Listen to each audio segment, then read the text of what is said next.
இது ஒரு அமைதியான ஈஸ்டர் சண்டே காலை. சிறிய மரியா தன் பாட்டியின் கையை பிடித்துக்கொண்டு தேவாலயத்திற்குள் நடக்கிறாள். அங்கு மென்மையான பாடல்கள் ஒலிக்கின்றன.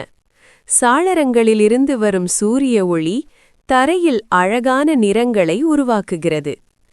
மரியா மனதில் சோகமாக இருந்தாள், இயேசுவுக்கு நடந்த துன்பங்களை நினைத்து.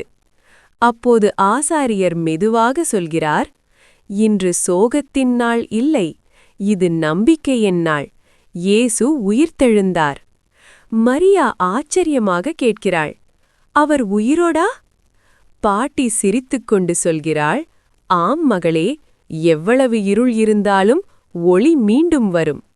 வெளியே வந்த மரியா மலர்கள் மலர்ந்ததும், பறவைகள் பாடுவதும், குழந்தைகள் சிரிப்பதும் காண்கிறாள். அவள் மனதில் ஒரு புதிய நம்பிக்கை பிறக்கிறது. ஈஸ்டர் என்பது ஒரு கதை மட்டுமில்லை, அது ஒரு வாக்குறுதி. அன்பும் நம்பிக்கையும் புதிய தொடக்கங்களும் எப்போதும் மீண்டும் எழும்.